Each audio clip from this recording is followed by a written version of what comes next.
This is Dave Garry. During his 15 years as an underground coal miner, Dave has experienced his share of non-routine events. But one event that he was involved in is something that seems to be happening far too often the past few years. Dave, I'd like you to take us to the day in question and tell us in your own words what happened and how you felt. Well, on that day, I was a miner helper, and it's a midnight shift. When we arrived in a section on the portal bus, we went to the dinner hall like usual, and the boss came in to tell us what the conditions we had for the day, brought the 4 to 12 boss's report. And he told us that we had it was a retreat section. He told us that we had a push-out stump and we had to move across the section. So after we left the dinner hall, I went over to the power center to walk the miner cable like I always did.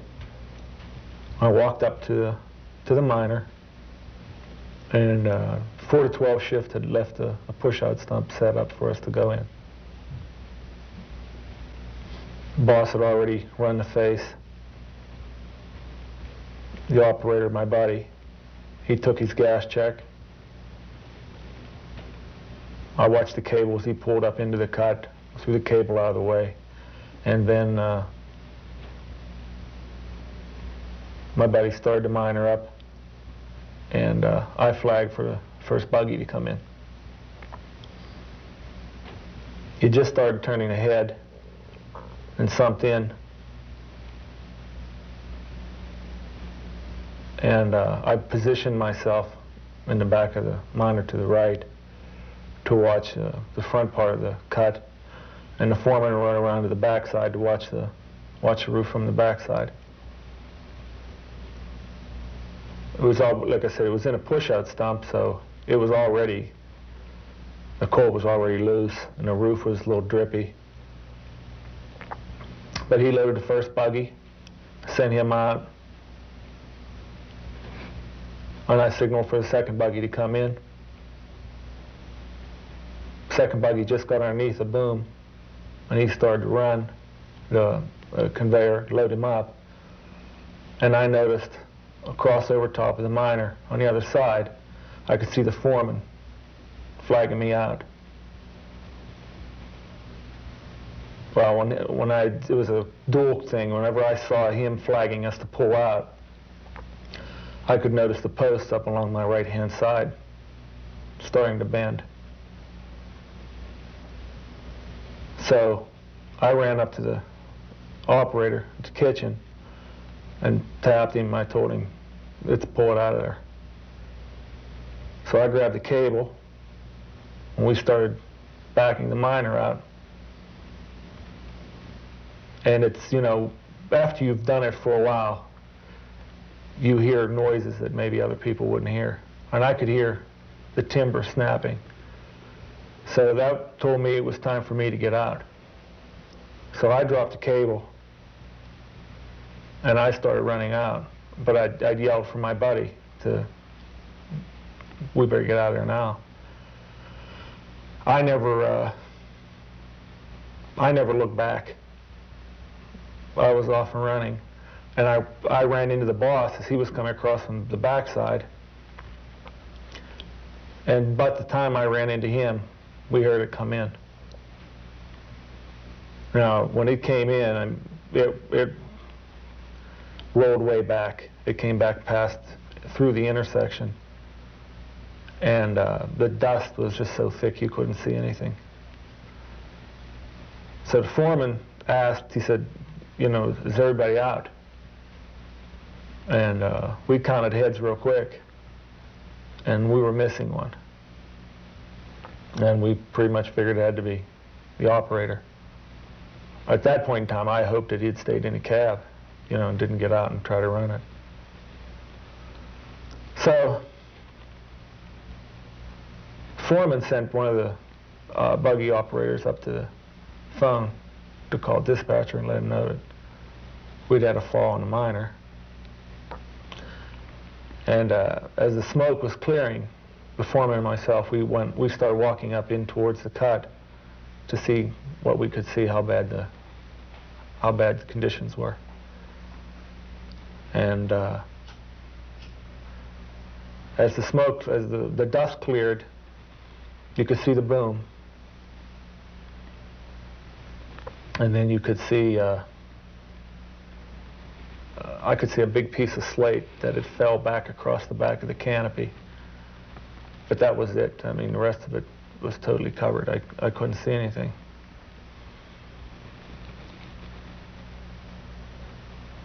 So as we were walking up towards the miner, you could see that the miner was back. The boom had cleared where the roof had fallen. And it looked to us like most of the slate that fell had hit on top of the miner and slid down and covered the miner that way. So we walked up to the lip where and gave it a quick look to look for real ugly pieces, drips or whatever. And we thought it was okay, safe enough to stand there. And we started calling for the operator, calling his name. And we called several times before he answered. And he answered, it sounded like he was far away. His voice was real small. We decided, rather than have him wait, we'd get him out as quickly as we could. And sort of threw caution to the wind. And, it wasn't the best thing to do to go underneath an unstable roof like that, but we thought it'd be better to get him out. So the foreman and I both crawled down underneath the boom and underneath that big piece of slate and got to him. And we explained to the operator what we were going to do, how we were going to try to extract him. And the only way we could see that we could get to him was to take him out through the back panel in the canopy. So I reached through the canopy and grabbed him underneath his armpits. And I told him that, I was going to try to pick him up a little. And if you feel anything, let me know, and then we'd have to try something else. And I said, if everything's okay, I'll grab you, pull you up out. You help me a little bit to get him out. So we gave it a try, and we pulled him up and out. And we drug him out from underneath the boom of the miner and took him out to the last open crosscut. And he was, visibly shaken, but no, it didn't show sign of injury. About that time, help started arriving from the shift boss came, and he brought several of his general people with him to look the situation over. And the mistake that we made then was we sort of forgot Charlie. He was still pretty shook up, and we just left him sitting for a while and went back up and started looking at the miner to see what we could do to straighten it out. And about that time, we walked up to the miner and were looking around and looking around. And the foreman wanted to ask, the shift boss wanted to ask the operator some questions about what had occurred, because we really didn't have the answers. So that's when he came back into mind. We'd left him.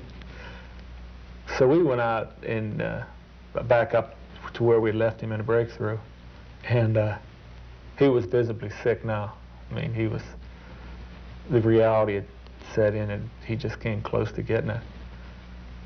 And the shift boss asked me if I'd take him out in his Jeep and take him outside.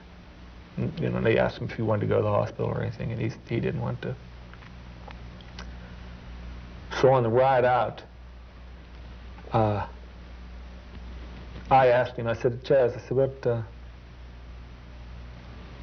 didn't you, what took you so long? Didn't you, see anything happening,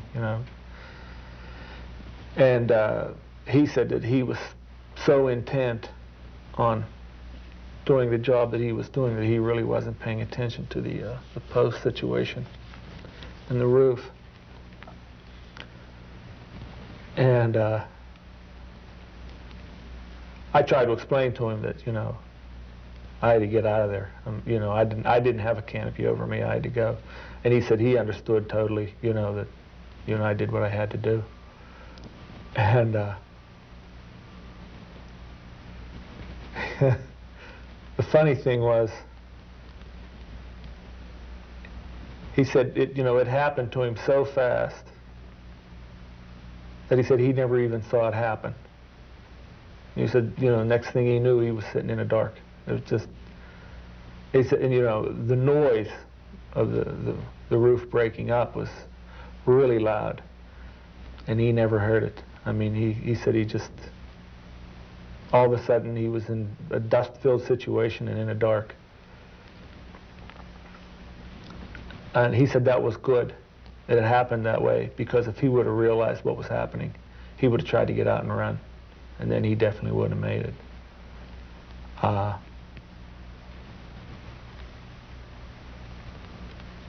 The bad thing was that later on, after I got him outside, the roof came in 3 more times as they were trying to pull the miner out. It kept coming in, and you never realize how you put yourself in jeopardy when you, because the mine, it kept coming in back further out in the intersection, and we'd all been standing there just moments before or minutes before or whatever, and it just was totally unstable, and you really couldn't tell. I mean, it like I said, it came in I think 3 other times before they got the miner back and cleared. How much supporting did you and the face boss do at the time you were trying to dig the miner operator out? None. We thought, and I don't actually really believe that we even gave it much thought to post around the lip. Our primary thought was to get in and get him out, see what kind of shape he was in, if we could help him. In an emergency situation like that, I don't know if you always think. A lot of times you just do. And I can't say that we ever gave it a thought to post that up. Maybe if we had been, instructed, or that would have been drilled into us, that, you never go under an unsupported roof, even in a situation like that. Perhaps we might have gave it thought. But to me, it just seemed like it was a natural reaction just to go and try to save your buddy. If you had thought to do that, where were the posts? How much time would it have taken to support that lip, to do what you could do to make the place safer before you crawled in? Well, we unloaded, the way we used to do it in retreat sections was that we always had posts unloaded in basically every entry. We'd stack them along the ribs.